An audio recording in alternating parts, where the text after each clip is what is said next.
Abra sua Bíblia, por gentileza, Atos capítulo 15, versículo de número 36, apenas o versículo 36.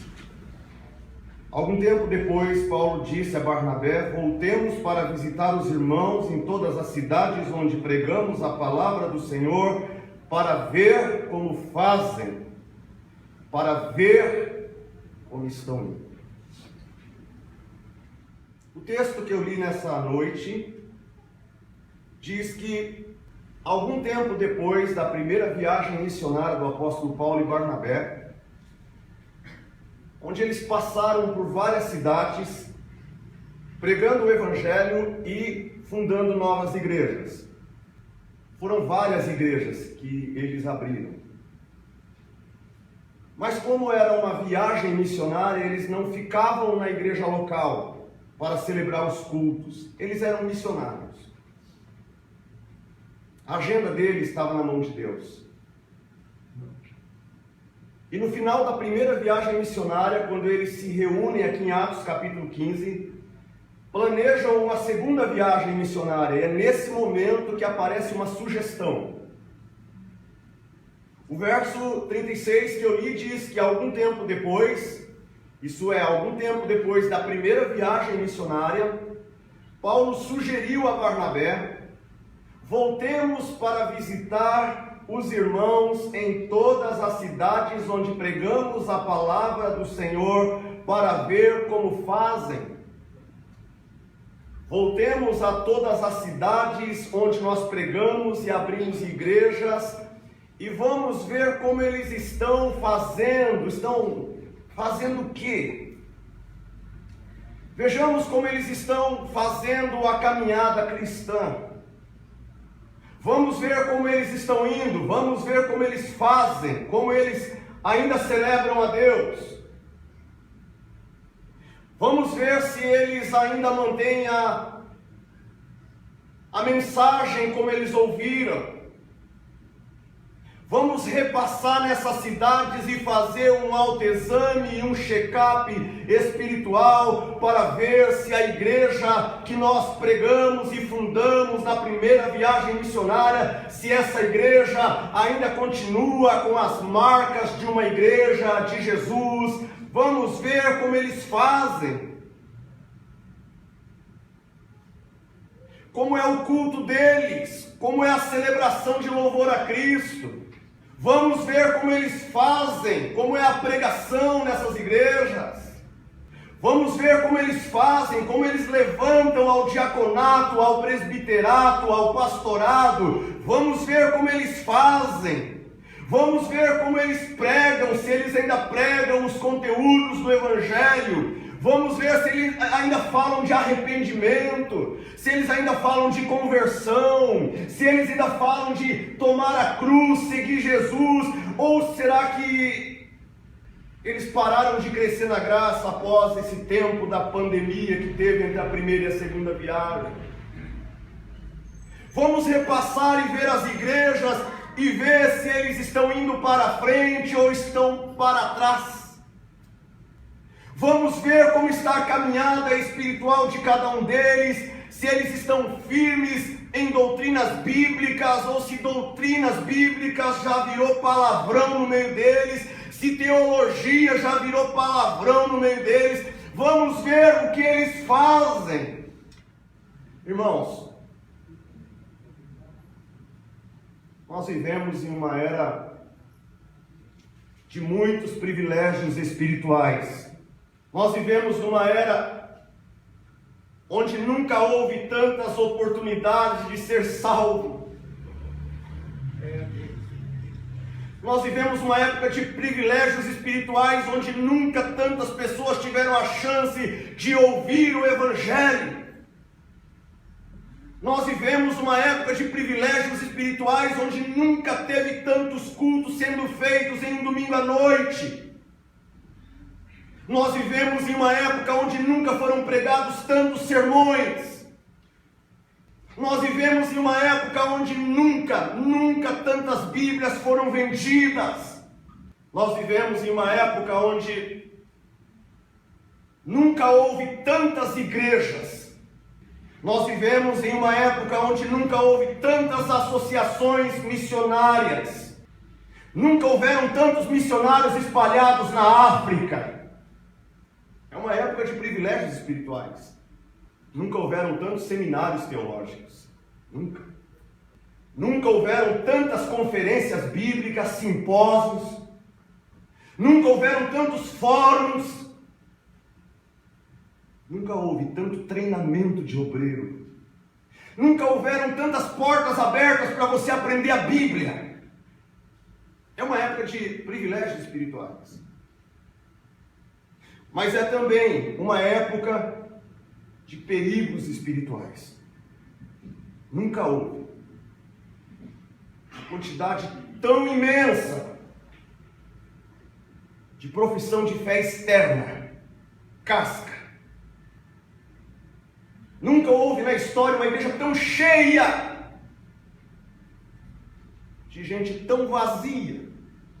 Hoje, milhares de jovens, e vou melhorar, não só hoje, já há algum tempo, milhares de jovens estão correndo atrás de pregadores famosos.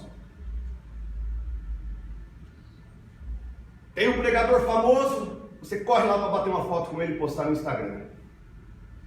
Nunca houve gente correndo tanto atrás de pregação bombástica, de pregações mirabolantes, de pregação de algo novo, o novo de Deus. Um pregador que garante uma nova revelação, uma nova verdade, algo que você nunca ouviu. Milhares de pessoas estão hoje lotando templos por aí, pelo mundo inteiro atrás disso. E eu peguei uma informação de algumas décadas atrás, que já faz parte do nosso tempo, porque isso não começou agora, já começou há algumas décadas. Onde esse frisson, essa agitação para lotar estádio para ouvir pregador, para lotar praça para ouvir cantores, para ouvir gente famosa. Já há algumas décadas, jovens lotando teatros, em busca de alguém que sopra e cai o auditório inteiro. Sensações, não procurando evangelho, procurando sensações, um culto onde você sinta vibrações, onde o pregador fala e você sente emanações, onde ele fala algo e você fica arrepiado. Gente que ama a excitação espiritual, uma espécie de cristianismo histérico. Temos que trazer pessoas que provocam uma histeria espiritual na igreja. Há uma busca por isso. É uma época de perigos espirituais, muito sensacionalismo. E eu sei que estou pregando para alguns aqui que gostam desse tipo de coisa. Gostam desse culto sensorial. Gostam desse culto sentimental. E não faltam pregadores que sabem fazer essas coisas. Não faltam ministros de louvor que sabem fazer isso. Porque se não chacoalhar, não é espiritual. Por isso eu peço que vocês se unam a mim na mensagem de hoje. Por causa de privilégios espirituais e perigos espirituais, eu peço que vocês, pelo amor de Deus em Cristo Jesus, se unam a mim nessa noite, pelo amor de Deus, porque eu não sou capaz de pregar essa mensagem se você não abrir seu coração para ouvir. Eu vim aqui para abrir a minha boca e deixar Deus usar, mas você vai ter que abrir o seu coração para receber. Convido vocês para uma avaliação, para uma autoavaliação. Convido vocês para responderem perguntas espirituais hoje à noite. Por favor.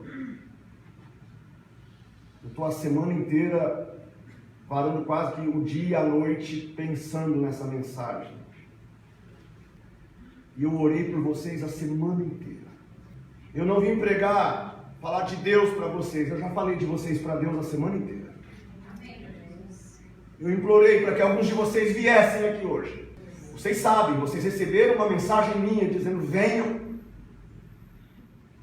nessa autoavaliação que nós faremos nessa noite, nessa pregação, eu tenho que confessar que ela é primeiro uma autoavaliação para mim. Que eu farei essas perguntas a mim mesmo.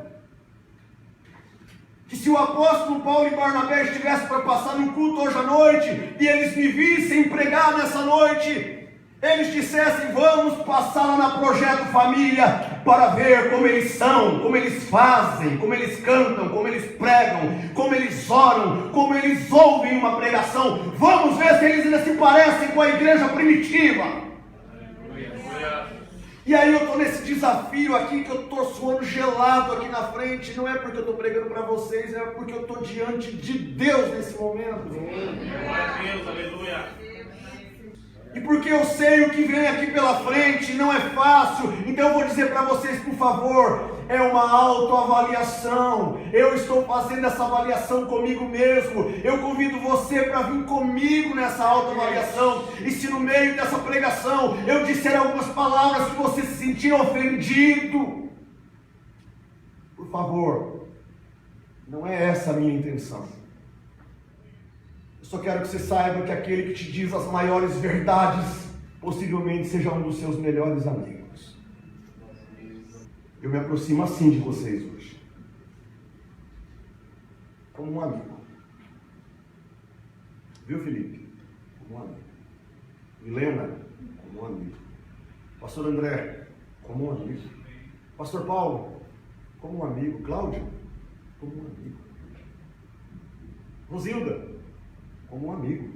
Dani, me aproximo como um amigo. Pastor Samuel, me aproximo como um amigo. Irmã Branca, eu me aproximo como um amigo. Irmã Priscila, me aproximo como um amigo. Grande Senhor, aleluia, aleluia, Deus. Mas vou dizer coisas duras a partir de agora. Eu tenho 7 perguntas para fazer. Eu vou começar. Primeiro, deixe-me perguntar: alguma vez pensamos em nossas almas? Será que a igreja moderna ainda pensa na alma? Muitos nunca pensam em suas almas. Está aqui hoje à noite. Estão absorvidos pelos negócios. Seu tempo é para o trabalho. Estão produzindo e não pensam na sua alma, mas estão envolvidos com o trabalho, com o negócio, estão envolvidos com os estudos. Não tenho tempo para pensar em alma, pastor. Eu estou fazendo o trabalho da faculdade, eu estou envolvido com pesquisas, alma, eu não tenho pensado. Muitos não pensam na alma, eles estão envolvidos com lazer. A gente vê eles passeando para lá, passeando para cá, indo aqui, pondo foto ali. A gente olha a rede social, está cada lugar, está sempre um lugar diferente. Estão sempre voltados ao prazer, à distração. Eles estão envolvidos em passeios que os levem a qualquer coisa, menos pensar no estado da alma, menos pensar que você tem uma alma. A morte não passa pela cabeça dessas pessoas. O julgamento de Deus não passa pela mente dessas pessoas. Elas não imaginam que vão ter que comparecer diante do grande tribunal de Cristo. Elas não estão pensando nisso. O tempo delas é para debater política. Se é a esquerda, se é a direita, se é o Lula, o Bolsonaro, ou sei lá quem. Elas têm tempo para postarem e repostarem em suas redes sociais essas banalidades e essas besteiras, mas elas não estão preocupadas com a coisa que mais deveriam se preocupar, que é com a sua alma. Jesus chega a falar de um homem que tem tudo, que trabalhou, que juntou riquezas, que encheu a fazenda, o grão de trigo estava lá, o depósito estava cheio. Ele disse: goza a minha alma, porque agora eu tenho tudo, eu estou rico, eu estou bem, tenho aqui provisão para muitos anos. E a palavra diz assim: insensato, louco, essa noite você vai morrer. E a sua alma, para onde vai? Ou ainda, do que vale você ganhar o mundo, fazer faculdade, ganhar dinheiro, ter um bom trabalho, viver, não tem tempo para Deus, não tem tempo para as coisas de Deus, porque está lá no trabalho, não tem tempo, dá desculpas para as coisas de Deus, e você não tem tempo para a alma, louco, louca, insensatos. A ampulheta do tempo está acabando para muitos de nós aqui, logo não estaremos nesse culto. Alguns de nós não estarão aqui o ano que vem. Temos falado da alma ou só falamos da psicologia das emoções? Do porquê somos como somos? Porque agimos como agimos, e a questão é para onde vamos após a morte. O púlpito tem que se ocupar de para onde vamos após a morte. É uma geração que está preocupada com as esteticidades. O nosso tempo é para aumentar o bíceps. Aí a gente vai para academia, malha.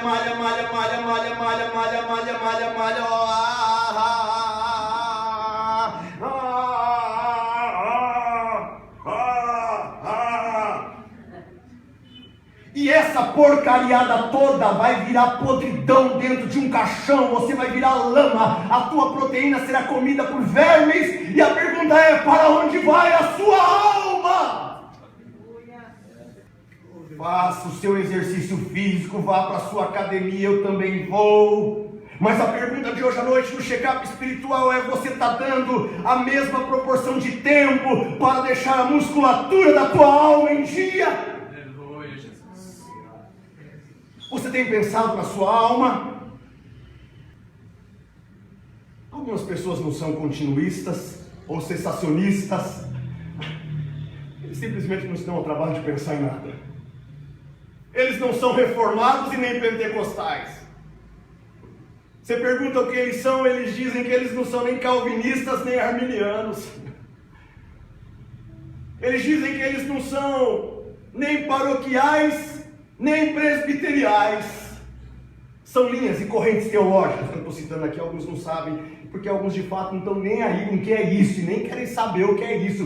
E nada que envolva religião ou pensamento cristão lhes importa. Nada que envolva a alma não está no seu currículo. No seu currículo está apenas um programa para malhar corpo, está um programa para agregar pessoas a vir à igreja, para saírem com frisson, para saírem com tique-tique, para animar. Mas a pergunta de hoje à noite é: vocês têm pensado na alma de vocês? Lembre-se que vocês que estão aqui hoje à noite e estão ouvindo em casa, estão ouvindo, vocês não podem viver para sempre. Vocês que estão aqui hoje à noite, nós teremos que morrer. E nós teremos que comparecer diante de Deus, Cláudio.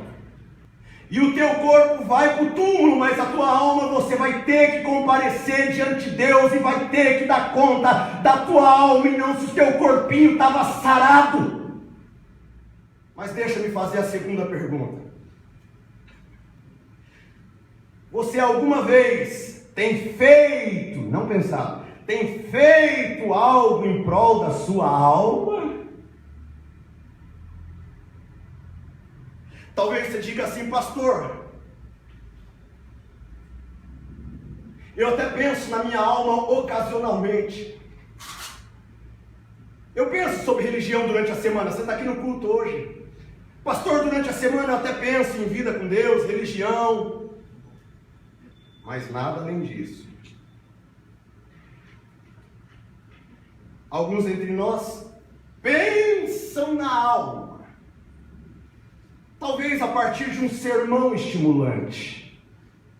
O pregador começou a falar sobre alma, você se viu ouvindo sobre alma, e de repente ele perguntou sobre a sua alma, e você já começou a entrar em concordância com o pregador de fato. Eu preciso pensar na minha alma.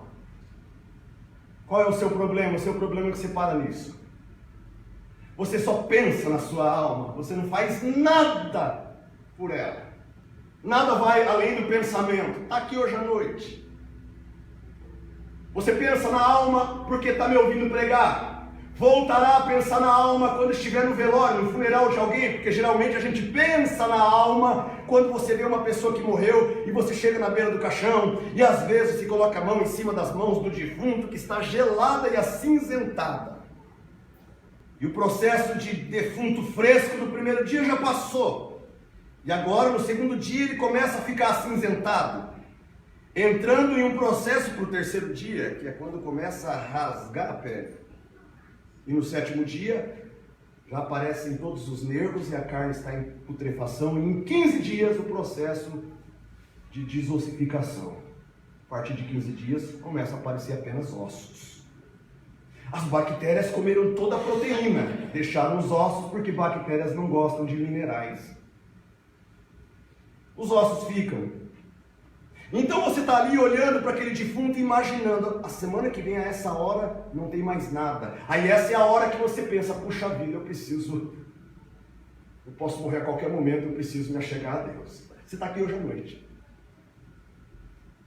Você está aí ouvindo em casa, eu preciso me achegar a Deus, eu preciso melhorar a minha vida com Deus, a minha alma, eu preciso pensar na minha vida, porque algumas pessoas só pensam na alma, irmãos, ouvindo um sermão, diante de um funeral, ou diante de um diagnóstico fatal. Você está com câncer, não tem cura, não adianta fazer quimioterapia, não adianta fazer radioterapia, não adianta fazer punções de licor na espinha, não adianta, logo você vai entrar naquele estado de maceração e você vai começar a perder seus cabelos, e logo, aí você dá aquele baque, vou morrer. Estou com Covid, o médico está falando que vai me entubar. A maioria do pessoal que é entubado vai morrer. Eu vou morrer. Aí nessa hora, quando você foi entubado, nessa hora você lembra do sermão de hoje à noite. Nessa hora da doença, as pessoas começam a lembrar dos pregadores da igreja, daquelas que ainda falavam sobre a alma. Você começa a pensar no seu estado. Outras pessoas pensam na alma quando as coisas na sua família começam a dar tudo errado. Aí você percebe que tem alguma coisa errada entre você e Deus, que você precisa consertar a sua casa a partir da sua vida espiritual. Que a sua casa vai ser consertada à medida em que você tiver um conserto com Deus. E a partir de um conserto com Deus, onde você prioriza a sua alma, aí Deus começa a mudar as coisas na sua casa. Algumas pessoas só vão pensar em Deus nessa hora da dificuldade familiar. Eu vou citar um exemplo aqui, não sei que está gravando, depois essa pessoa pode ver, então não vou citar nome. Mas tem uma pessoa que é do meu convívio, que eu estava vindo para o CTL um dia aqui e soube que essa pessoa tinha saído de casa, tinha tido uma briga com a esposa, a coisa ficou ruim na casa deles. E eu entrei em contato com essa pessoa, vindo para o CTL, no meio do caminho, parando no farol, entrei em contato com essa pessoa e comecei a falar com ele, comecei a explicar alguma coisa espiritual, e a resposta dessa pessoa para mim foi: Pastor Rubens, eu reconheço que a minha situação familiar está como está, na verdade é porque eu estou precisando de Deus, pastor. A crise chegou no casamento, ele lembrou que a alma dele não está bem.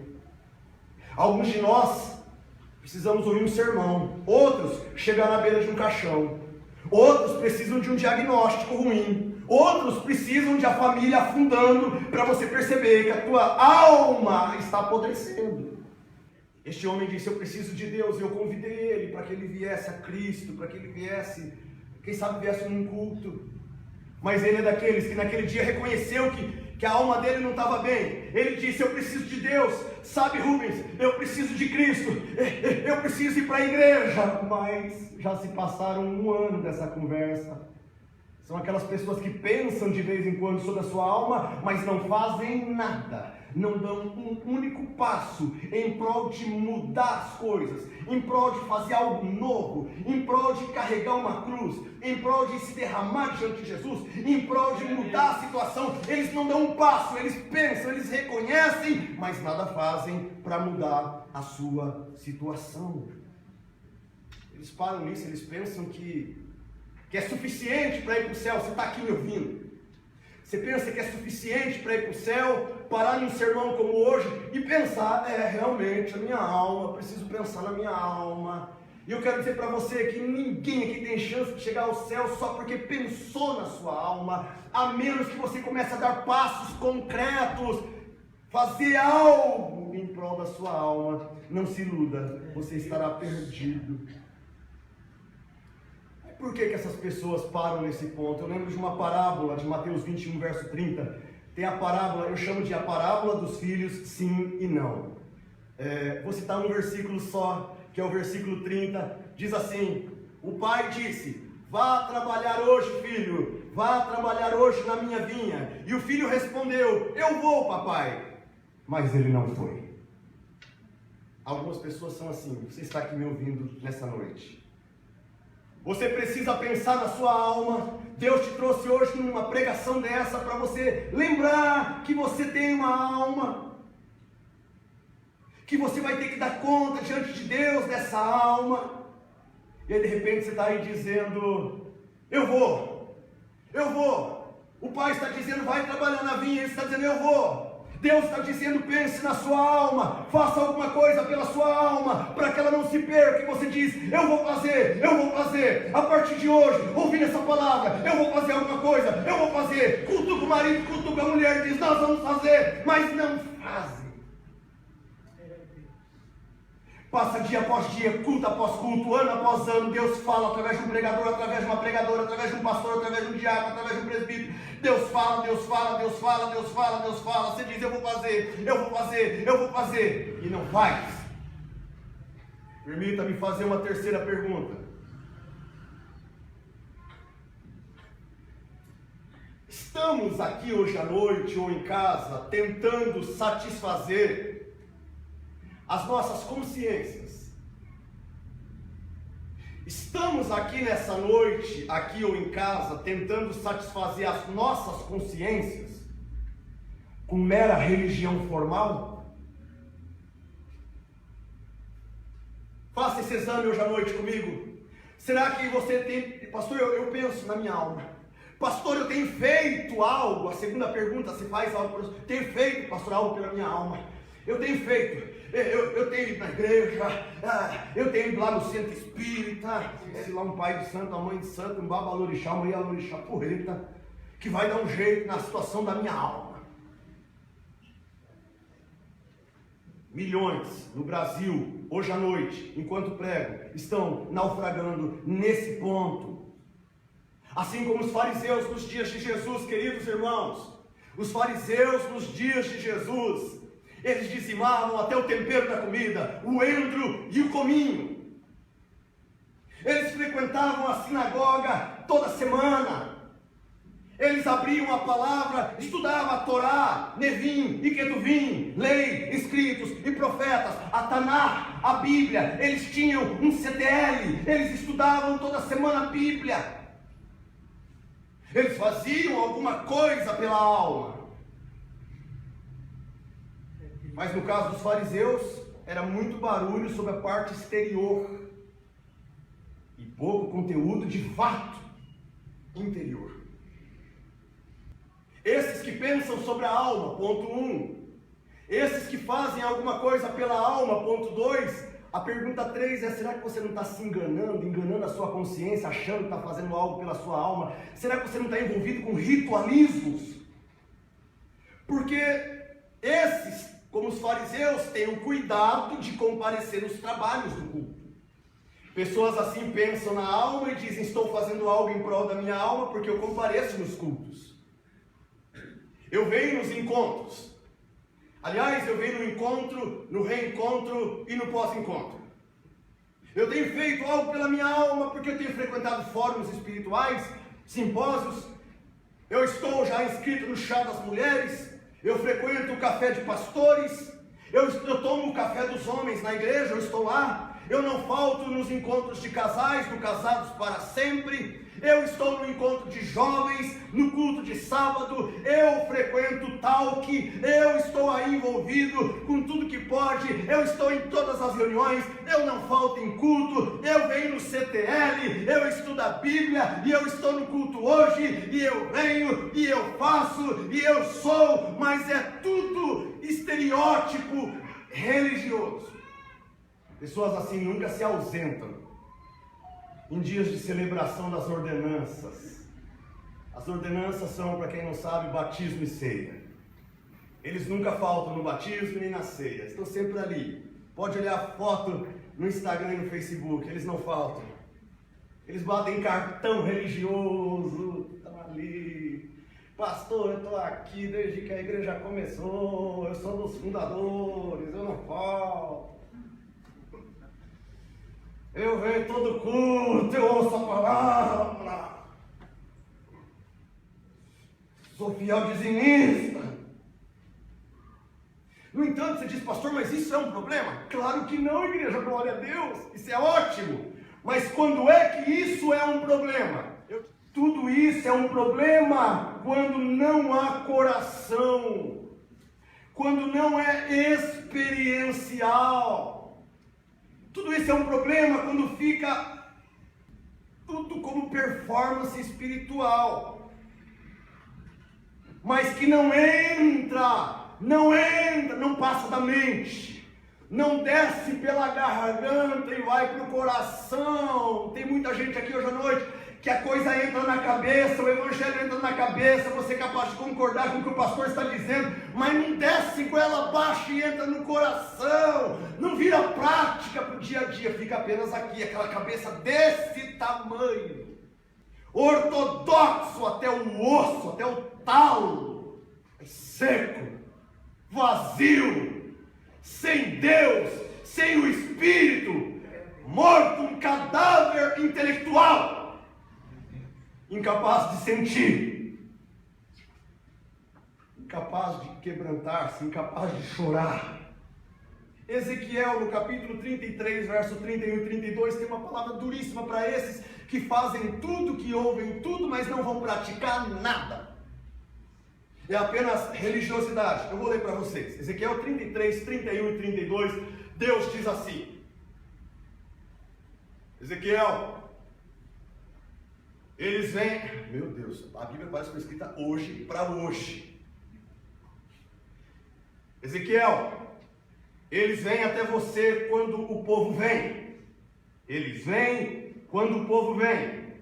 Eles se sentam diante de você como meu povo. Eles estão diante do pregador, como povo de Deus. E eles ouvem, Ezequiel, as suas palavras. Você está pregando, eles ouvem as suas palavras, mas eles não as cumprirá. Continua o texto. E eis que tu és para eles como uma canção muito amável. Ai, quando o pastor prega, eu sinto assim aquela música, parece que Deus toma o ambiente, parece que é música para os meus ouvidos, a pregação do pastor Rubens. Aí ele diz, eis que tu és para eles como uma canção muito amável, de alguém que tem uma voz agradável e pode tocar bem um instrumento. O pessoal aí que é músico, quando você toca, eles ouvem você tocar. Você que toca bem, ô Felipe, canta bem e toca bem. Eles ouvem você, eles ouvem você tocar bem um instrumento, porque eles ouvem as suas palavras, mas eles não as fazem. Aqui está o terceiro grupo, é o pessoal que vem. Eles pensam na alma. Segundo, eles fazem alguma coisa pela alma. Vem ouvir uma canção, vem ouvir alguém tocar um instrumento, vem ouvir alguém que se coloca na frente deles como um pregador. O texto é isso.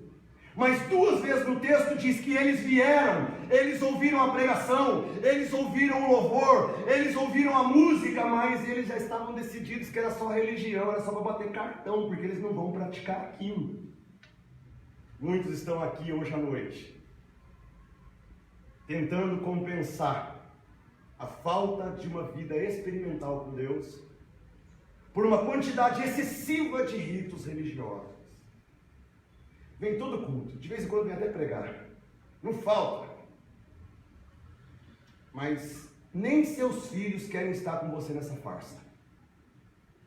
Nem seus filhos, que cresceram na igreja te vendo sendo uma farsa, religioso. Não faltava culto. Hoje nem seus filhos, a gente vê eles por aí nas redes sociais, fumando narguilé, que fala narguilé. Eles estão aí fumando. Seus filhos, eles estão aí. A gente vai ver a rede social dos filhos dos crentes, dos filhos dos pregadores. Onde é que eles estão? nas mesas dos shoppings, tomando cerveja, tomando chopp, sei lá o quê. Alguns com cigarro de maconha. Mas o pai não falta culto, o pai prega. Nem seu filho quer estar nessa farsa. É de gente assim que Jesus denunciou. Gente assim que acha que está fazendo alguma coisa por sua alma. Eu penso na alma, eu faço algo pela minha alma. Mas até sua família sabe que é pura casca. Jesus denunciou assim. Vamos para a Bíblia de novo. Mateus 15, 8 e 9. Jesus falou: este povo se aproxima, é o pessoal que vem, frequenta. Esse povo se aproxima com a sua boca e honra com os lábios, mas o seu coração está longe de mim. Aí Jesus está falando: será que você não está se enganando com religião? Permita-me fazer uma quarta pergunta. Deixa eu me perguntar: nós recebemos perdão dos nossos pecados? Paulo e Barnabé viriam aqui e diriam: vocês receberam perdão dos pecados? Seus pecados estão perdoados? Porque a salvação vai depender se seus pecados estão perdoados, e isso não tem a ver com frequentar culto. Poucas pessoas negam a verdade de que nós somos pecadores. Poucas negam, aliás, eu diria que só as insensatas é que dizem que não são pecadores. E se somos pecadores, talvez você não é tão ruim assim. Lá atrás é a Vitória que está lá atrás, né, Vitória? Alguns são pecadores, mas não são pecadores também tão ruins quanto outros, né, filha? Você tem cara que é uma pecadorinha daquela assim, meia boca, não é também? É aquelas, né? Você está aqui dizendo: pastor, eu sou pecador, mas também não sou essa coisa toda. Nunca fui assim, pecador brabo, assim, sabe? Mas você reconhece que é pecador, isso é um bom sinal, você já começou bem. Mas nenhuma pessoa sensata hoje à noite aqui diria que sempre viveu como anjo. Tem alguém aqui que pode dizer: pastor, eu vivi como anjo até hoje? Levanta a tua mão que eu quero chamar de mentiroso agora, daqui de cima, ao vivo. Pastor, o senhor está enganado. Pastor, eu vivi como anjo até o dia de hoje. Olha, pastor, eu nunca fiz nada errado em todos os meus dias. Pastor, eu nunca falei nada errado em todos os meus dias. Pastor, eu nunca pensei nada errado em todos os meus dias. Você está aqui hoje à noite? Vai, tenha coragem de levantar a mão para ti. Eu estou doido para chamar alguém de mentiroso hoje. Pois bem, se você não levantou a mão, então você parte do mesmo pressuposto que nós não somos tão bonzinhos assim, nós somos pecadores. Se somos pecadores, então nós devemos confessar que somos culpados diante de Deus. E ao confessar que somos culpados diante de Deus, duas coisas: ou nós seremos perdoados os pecados, isso é igreja, tá? Se você reconhece que é pecador, duas coisas vêm aqui: ou você tem que ser perdoado dos seus pecados, ou você tem que ser condenado pelos seus pecados. Ou você é perdoado e vai morar no céu, ou você não é perdoado e vai morar no inferno. É simples assim. Não tem terceira opção. Eu estou pregando hoje para pessoas que vão passar a eternidade ou com Deus ou no inferno. Nenhum aqui escapa. Nenhum aqui escapa. Se você é pecador, só tem dois caminhos: ou você recebe o perdão de Deus, ou você é condenado ao inferno. Essa é a verdade do Evangelho. Agora, há uma bênção aqui hoje à noite. Há uma bênção. E a bênção é que há em Jesus Cristo provisão e perdão para todos os nossos pecados. Há uma bênção. Há uma bênção. O perdão dele é completo, o perdão dele é livre, o perdão dele é abundante, o perdão dele é perfeito, o perdão dele é completo, o perdão dele está aqui hoje à noite para todos os pecadores. Agora, esse perdão que Jesus comprou para você e para mim na cruz do Calvário, derramando o sangue dele, existe aqui também uma advertência. Há uma bênção, o perdão é completo. tem perdão, mas há uma advertência. Você não recebe isso naturalmente.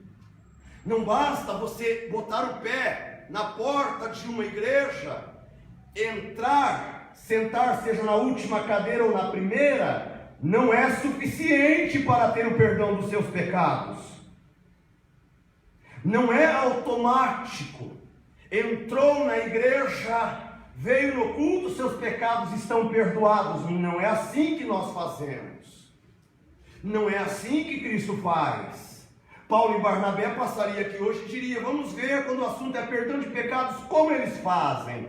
Eles dizem que se você vier, você entrar na igreja, é estar em Cristo, está tudo certo. E aí, está tudo certo, né, amigo? Está tudo certo, o céu está garantido, é só entrar, está tudo resolvido. O pregador precisa aprender a discriminar as coisas.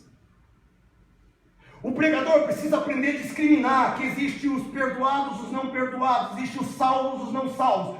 Existe os ímpios, existe aqueles que têm a vida de piedade. Existe os que vêm para ouvir, e existe os que vêm para ouvir e obedecer. Existe os que vêm para ser tomados pela graça de Deus, e existe os que vêm apenas porque são acostumados a ouvir todo culto. E eu não posso estar aqui e dizer: todos nós aqui estamos com os nossos pecados perdoados, porque muitos entraram da porta para cá, mas Cristo não entrou dentro. Aí eles acham que se eles vierem um pouquinho mais para cá e entrar aqui e deitar na água, aqui no batistério, aqui o pecado está resolvido. Você entra um pecador seco, sai um pecador molhado. Não basta descer a água do batistério. Isso pode ser apenas religiosidade de muitos. Você vai batizar? Aí o menino diz assim: eu vou, 12 anos de idade. Aí os amiguinhos: eu também quero, eu também vou. Não entendeu nada. Pastor, eu entrei nas águas e aí eu nasci de novo. Não entendeu, vai ler a Bíblia, você não nasceu de novo. Batismo não é novo nascimento. Paulo diria para Barnabé: vamos lá naquela igreja ver como eles fazem. É o texto da pregação de hoje. Rapaz, lá eles dizem que chegou na igreja e já está perdoado os pecados. Rapaz, lá eles dizem que se entrar na água está tudo resolvido. Rapaz, o pregador lá disse que está tudo certo, com Jesus está tudo certo, que já resolveu na cruz do Calvário, está tudo certo. É verdade, está tudo certo, mas não quer dizer que está certo para você. Quem está entendendo a palavra? Está tudo certo, o que Cristo fez na cruz, está tudo certo, tem perdão abundante? Tem! Mas não basta você entrar dali para cá, porque não é assim que a gente recebe perdão dos nossos pecados. Há muitas pessoas que dizem para mim assim: Pastor Rubens, de fato, elas dizem, mas elas não praticam. Elas dizem assim.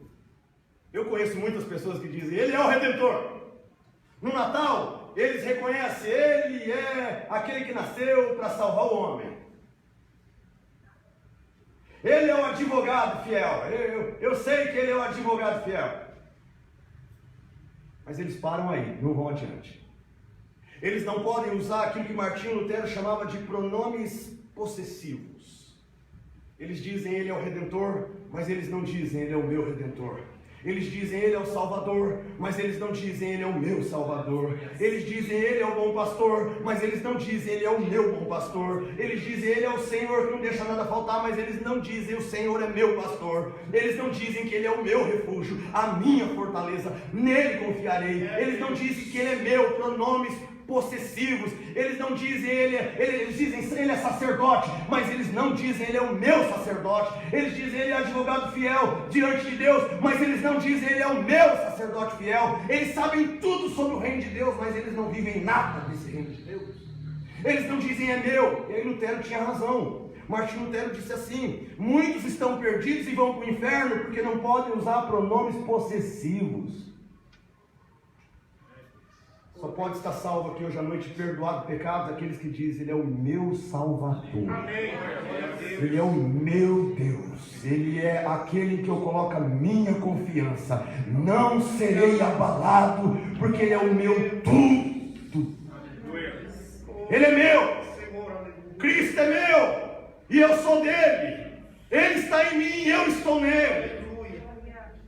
A menos que você tenha essa experiência possessiva, a menos que eu pregue aqui de uma maneira discriminatória, separando um grupo do outro. Eu vou iludir a todos aqui dizendo: se Cristo voltar hoje, vai todo mundo para o céu. Não vai não, tem um bocado de gente aqui que vai ficar. Não pensa na alma, Se pensa na alma, não faz nada pela alma, que é o ponto 2. Se faz algo pela alma, faz errado com religiosidade, que é o ponto 3. E se faz algo pela alma, mesmo vindo na igreja certa, mas não veio a Cristo, só veio na igreja certa, veio na igreja legalzinha, veio na igreja onde os pastores são gente boa, mas você parou nisso, gostou do louvor, gostou dos jovens da igreja, gostou do pastor Paulo, tem a cabecinha branca, tão bonitinho, tão lindo. Oh, meu Deus, gostou do pastor ali do lado, carequinha, oh Jesus. Não gosta muito desse aqui, esse aqui é meio esquisito, mas desse eu não curto muito não. Mas olha só, você não precisa gostar de mim, mas você precisa amar Jesus. Você não precisa gostar da minha pregação hoje, mas você precisa vir a Cristo urgente para Ele perdoar os seus pecados. Glória a Deus. Para você ser salvo não basta estar ouvindo o sermão que prego nessa noite. Você precisa vir a Cristo urgente. E não importa se você já é batizado, é religioso, se você é obreiro da igreja.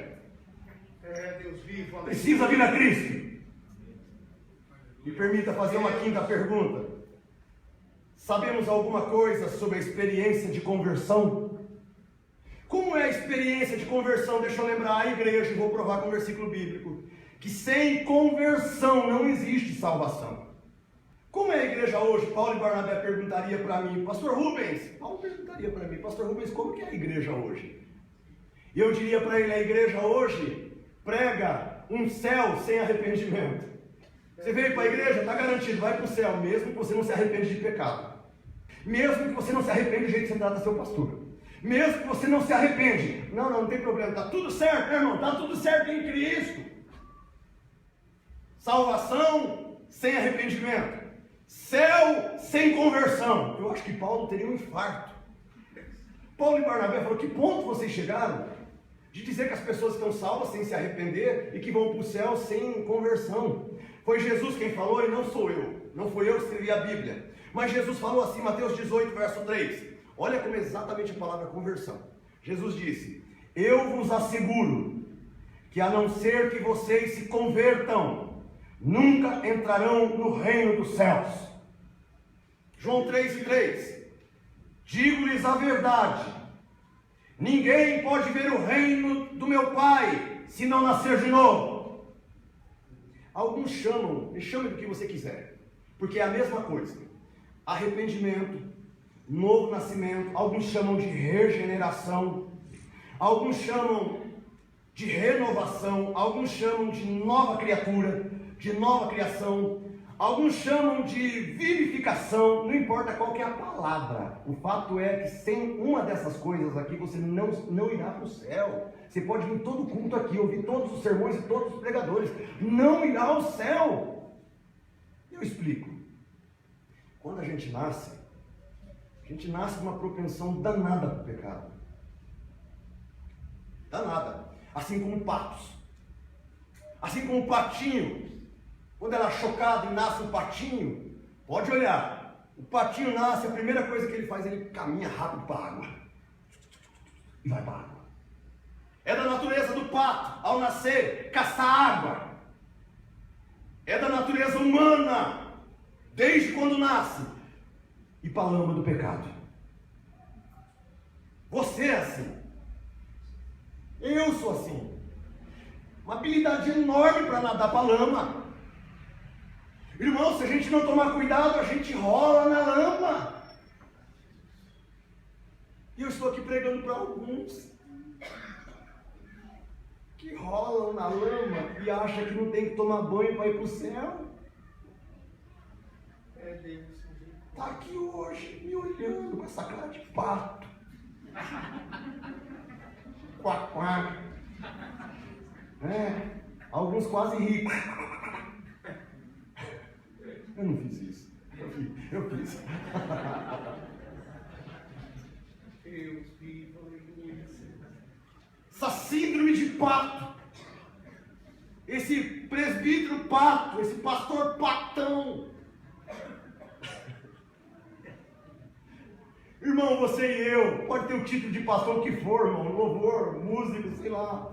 Nós temos na nossa natureza essa vontade de rolar na lama. E a menos que nós passemos por processo de conversão, a gente não vai entrar no céu com a carteirinha de pastor.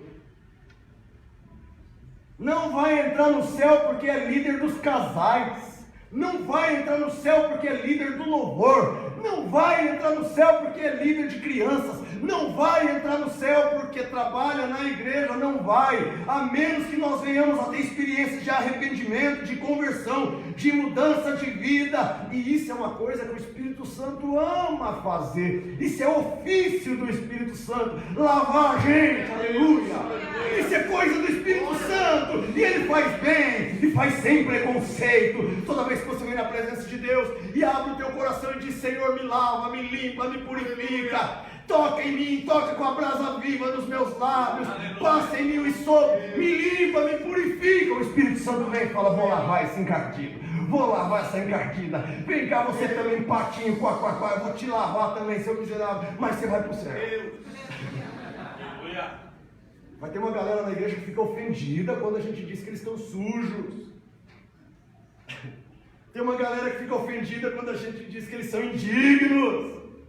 Ano após ano, algumas pessoas repetem: eu creio no Espírito Santo, eu creio no Espírito Santo, eu creio no Espírito Santo. Algumas pessoas dizem isso tão bonito: eu creio no Espírito Santo, mas elas são completamente ignorantes das maneiras que o Espírito Santo opera. Aliás, uma das maneiras que o Espírito Santo opera é essa maneira de hoje à noite. O Espírito Santo usa a pregação. Deus escolheu a loucura da pregação para salvar as pessoas. Outra coisa que o Espírito Santo usa muito, está aqui na minha mão, a Bíblia, é a espada do Espírito. É com essa espada que ele corta as raízes do mal em nós, é com essa espada que ele raspa a gente, que ele arranca os tocos, os carrapichos. É com essa espada que muitos se negam a aprender e estudar. Permita-me fazer a sexta pergunta. Sabemos alguma coisa sobre viver uma vida de comunhão habitual com Cristo? Paulo viria aqui com Barnabé e diz: vamos ver como eles fazem. Vocês sabem o que sobre comunhão habitual com Cristo? Quando eu digo aqui nesse púlpito, comunhão experimental com Cristo, refiro-me ao hábito de permanecer em Cristo. Não é de estar unido a Cristo lá na cruz do Calvário. Lá é um ato legal, jurídico, que Deus perdoa os nossos pecados pela justificação pela fé, quando nós estávamos em Cristo, e Cristo em nós. E Ele diz: se eu estiver em você, e você estiver em mim, isso é estar com Cristo. Quando eu olho para estar com Cristo, eu lembro da cruz. Lá eu fui unido a Cristo. Só que eu não estou falando disso agora. Eu estou falando o que você sabe sobre comunhão habitual com Cristo, que não é união com Cristo. Tem a ver com o hábito relacional de conviver com Ele. Eu vou dar um exemplo de um casamento, eu acho que é mais fácil entender. Teve um dia que você foi no cartório e fez o ofício do casamento. Lá você e aquela mulher foram, pelos documentos, unidos por documento. Legal. Agora, se foi comunhão de bens, um tem direito na posse do outro. Em Cristo, unidos, direito à salvação. Porém, depois do dia do casamento, eu pergunto para vocês, muita coisa muda, não muda? Unido foi. A questão é, como é que está agora o relacionamento? Ainda tem intimidade entre vocês? Ah, pastor, faz um tempão, hein? Faz um tempão, pastor, que eu... O senhor está entendendo, né, pastor? Faz um tempão. A gente é casado, mas faz um tempão que eu não... E um beijo, faz tempo também. E aquele abraço, aquela namorada gostosa, aquela coisa de namorar, curtir. Também não. A pergunta é, vocês continuam casados? Continuam. Mas a questão é, e a comunhão, que é o hábito relacional do dia a dia? Está cheio de gente casada aqui que faz tempo que não dá um beijo, para não falar outra coisa. E está cheio de crente aqui achando que quando você foi unido com Cristo, está tudo certo para ir para o céu. Não, está tudo certo. Cristo já resolveu tudo, irmão. Você não precisa fazer mais nada. Já está casado. Está casado, é agora que você precisa fazer um monte de coisa. Sim ou não? Sim. E aí, eu vou ler. Se eu não ler Bíblia, fica difícil de provar o que eu estou falando. Eu vou ler para você. Está aqui, ó. Vou ler. Ele diz: vocês já estão limpos, aleluia. Limpos pela palavra que lhes tenho falado. Você está limpo pela pregação que você está ouvindo hoje. Aí ele vem o verso 4. João 15, verso 4. Permaneçam em mim. Ele não diz una-se. Permaneçam em mim. E eu permanecerei em vocês. Nenhum ramo pode dar fruto de si mesmo, senão permanecer na videira. Vocês também não podem dar fruto, senão permanecerem em mim. Verso 5. Eu sou a videira, vocês são os ramos. Se alguém permanecer em mim e eu nele, esse dá muito fruto, pois sem mim vocês não podem fazer coisa alguma. Verso 6. Se alguém não permanecer em mim, será como o ramo que é jogado fora e seca. Tais ramos são apanhados e lançados no fogo e queimados. Verso 7 para fechar. Se vocês permanecerem em mim e as minhas palavras permanecerem em vocês, pedireis o que quiserdes e vos será feito. Não é estar unido na cruz de Cristo, é permanecer firme em Cristo, é ficar agarrado com Cristo, beijando Cristo, amando coladinho em Cristo. Amém. Glória a Deus. Casou com ele, agora o que você faz? Agora eu vou cuidar da minha vida, pastor, porque eu não tenho tempo para essas coisas de religião. Aí Jesus fala assim: permanece em mim. Não, agora não, porque agora eu tenho que fazer umas coisas aqui que Deus não pode nem ver que eu estou fazendo.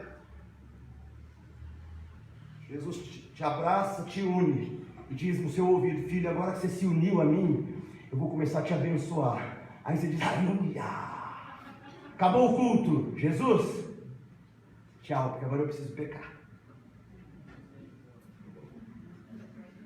Aí Jesus diz: volta aqui, porque se você permanecer, eu já te dei a salvação, você vai para o céu.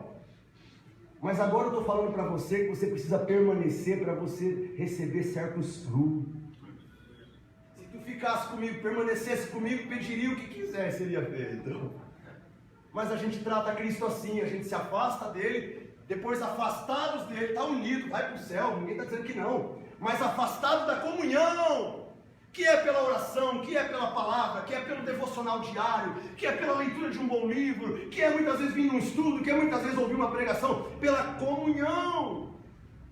Ele fala: fique em comunhão comigo, e você vai pedir o que quiser e eu faço. Aí tem crente que fala: mas eu peço, ele não faz. Você consegue entender a palavra?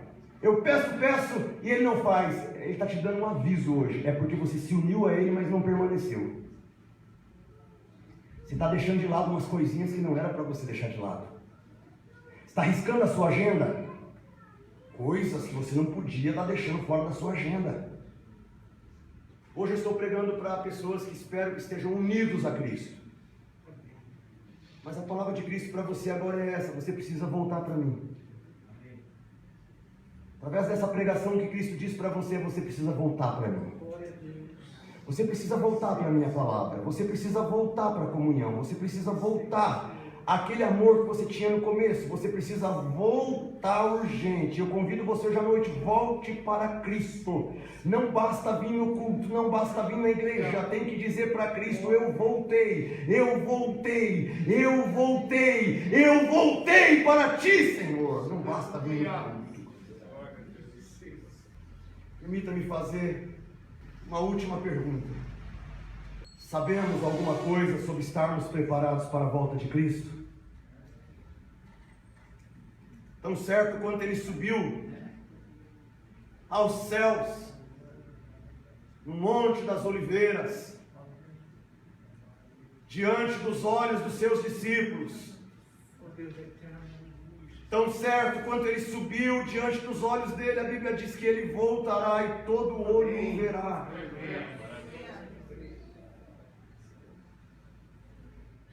Ele voltará para ressuscitar os mortos. Ele voltará para transformar os corpos daqueles que estiverem vivos. Ele voltará para recompensar os santos que permaneceram nele. Ele virá para purificar a terra, como Ele purificou o templo. Igreja, eu estou dizendo que Jesus voltará. Amém. Os crentes primitivos, eles olhavam para trás e eles viam a cruz de Cristo e eles se alegravam porque seus pecados estavam perdoados. Os crentes primitivos olhavam para o alto e eles viam Jesus sentado à direita de Deus e eles se alegravam porque Ele intercede por nós. Os crentes primitivos olhavam para a frente e se alegravam na expectativa que veriam mais uma vez o seu Mestre Jesus. Agora eu entendo por que os pregadores do passado pregavam 1h30, 2 horas, 3 horas, porque esses assuntos não se tratam em meio tempo de um jogo de futebol. Assuntos que envolvem a alma, irmãos, não se resolve com 1 hora de pregação. Nós precisamos de um avivamento urgente para que a gente seja essa igreja que tem expectativa da volta de Cristo com alegria. Eu concluo essa mensagem dizendo: alguém aqui está dormindo espiritualmente, diz assim: pastor, ao ouvir essa mensagem, eu percebi que eu estou sendo desleixado para com respeito à vida cristã, à vida espiritual. Eu ouvi essa palavra, pastor, e eu percebi que eu estou em falha. Eu quero dizer para você que talvez chegou nessa situação, nessa mensagem. Eu quero dizer para você: acorde. Acorde em nome de Cristo. Acorda, igreja. Não durma mais. Olhem para os cemitérios. Por favor, olhem para o cemitério de Congonhas ou para o cemitério de Vila Alpina. Pelo amor de Deus, olhem para as sepulturas. Cada dia mais pessoas que vocês conhecem estão sendo jogadas lá dentro. E falta pouco tempo para você ser o próximo. Nós iremos para lá, se Cristo não voltar até lá os 80 anos de idade, nós iremos para Vila Alpina, nós iremos para o cemitério de Congonhas ou outro cemitério. Olhem lá, as pessoas estão caindo lá. Põe a tua mão no coração, reconheça diante de Deus que você está num barco. Reconheça diante de Deus hoje que você está num barco que está sendo levado por cataratas do Iguaçu e que ou você nada, ou você pula desse barco furado e nada para a beirada e se salva, ou você fica como está hoje à noite, o barco vai levar para a catarata e você vai se arrebentar todo com esse tipo de vida espiritual que você está aqui. Acorde! Digo em nome de Cristo, acorde, igreja, pule desse barco furado e nade. Jonas, o navio estava afundando. Leia Jonas 1, verso 6. O navio estava afundando e Jonas estava dormindo. Aí de repente alguém gritou assim: acorde, Jonas, urgentemente e invoque o seu Deus. Essa é a palavra de Deus hoje. Seu navio está afundando na tempestade. Sua vida espiritual está indo para o buraco. E hoje Deus está dizendo: acorde e volte-se para o seu Deus urgentemente. Acorde, Jonas, e invoque a Deus hoje à noite. Ainda dá tempo. No final da pregação, ainda dá tempo de acordar. Aleluia. Graças a Deus. Alguém está aqui hoje à noite dizendo: pastor, me senti condenado nessa mensagem e estou até com medo. Será que tem esperança para minha alma, pastor? Ouvi essa mensagem e me senti arrebentado, pastor. Vou voltar para casa assim moído. Não vai não. Se você está com medo, está se sentindo condenado nessa pregação, eu quero dizer para você: deixa de lado o seu medo e aceite a oferta do nosso Senhor Jesus nessa noite. Ouçam dizendo para você: venham a mim, vocês que estão cansados, vocês que estão ferrados da vida, vocês que estão se arrebentando todo de trabalhar, vocês que estão sobrecarregados com a faculdade, com as coisas da vida. Venha a mim, você que está todo quebrado, venha a mim que eu vou aliviar você, eu vou carregar o seu fardo. Venha a mim que eu vou tirar o peso e você não vai voltar para casa com peso e com culpa. Venha a mim. E se alguém tem sede, venha a mim e beba. E todo aquele que vier a mim, Amém. de maneira nenhuma eu lançarei fora. Aleluia. Aleluia, glória a Deus. Jesus está dizendo para você que ouviu as 7 perguntas e foi encolhendo na cadeira, encolhendo. Meu Deus, meu Deus, meu Deus.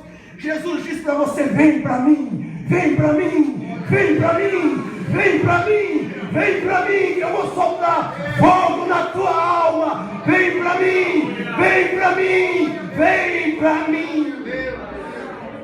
Aleluia. Vem que eu não te jogo fora. Glória a Deus. Venha. Não duvide dessas palavras finais do sermão. Não duvide. Jesus convida você a vir a Ele. Traga a Ele seus pecados. Traga a Ele a sua incredulidade. Traga a Ele a sua dor. Traga a Ele os seus medos. Traga a Ele o seu fracasso familiar. Traga a Ele. Traz tudo para Ele hoje aqui.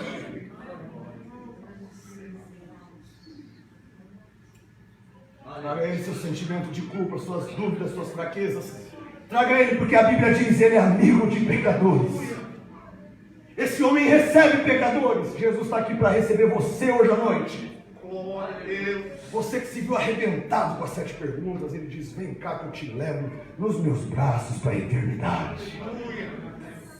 Glória. Aleluia. Vem que eu te levo. Graças a Deus. Jesus não desiste da gente quando a gente está para baixo. Ele diz: eu vou pegar você assim, todo quebrado, se você conseguir pelo menos levantar a tua cabeça e dar um passo para mim. Aleluia. E se você está aqui hoje à noite, chega aqui no último bloquinho aqui, e se você está aqui e diz assim: pastor, eu estou abatido pelas provações, pastor. É por isso que eu estou assim, desse jeito, para baixo. Eu estou abatido pelas provações físicas.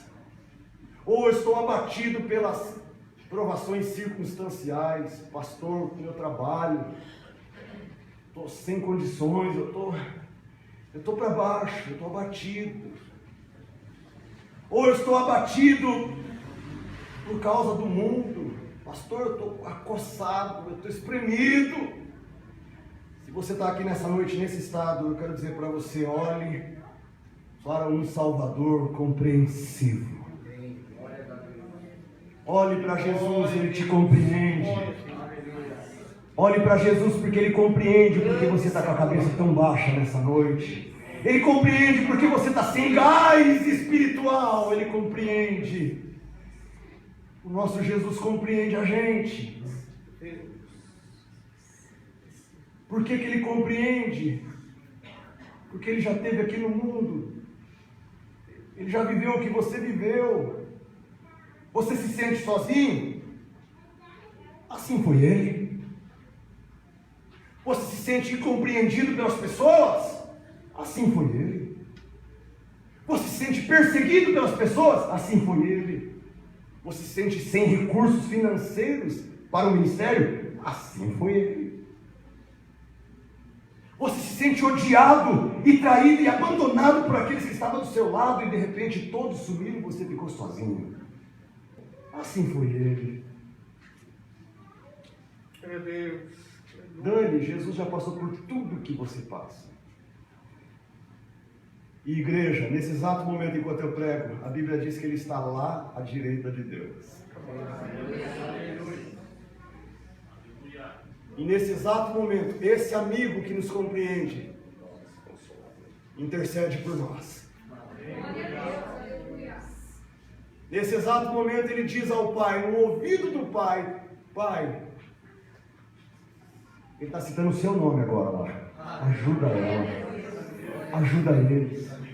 Eles acabaram de passar por uma sabatina espiritual e alguns deles estão profundamente abatidos. Pai, ajuda eles. Levanta aquela. Fortalece aquele. Anima aquele outro. Pai, ajuda aquela lá. Pai, essa semana que ela passou, o pastor não sabe o que ela passou. Pai, eu sei, Pai. Pai, Jesus cita o seu nome nesse momento. Sabe tudo que você precisa nessa noite? De Cristo. É tudo que você precisa nessa noite. De Cristo. Tudo que você precisa. Graças a Deus. Na verdade, Jesus é a água que você tem que beber nessa noite. Ele é o pão que você precisa comer. Graças a Jesus é a roupa que você precisa vestir. Jesus é tudo. Jesus é tudo. Paulo e Barnabé estão aqui do meu lado, me olhando, pensando, será que essa igreja pensa igual a igreja primitiva? Assim a gente pensa, Paulo e Barnabé, Jesus é tudo. Jesus é tudo que a gente precisa hoje à noite, no final desse sermão de quase 2 horas. Jesus é tudo que a gente precisa. Jesus é tudo que você precisa para essa semana. Jesus é tudo que você precisa para a sua alma. Jesus é tudo que você precisa. Cristo em vós, esperança de glória. Amém. Obrigado, Senhor. Aleluia.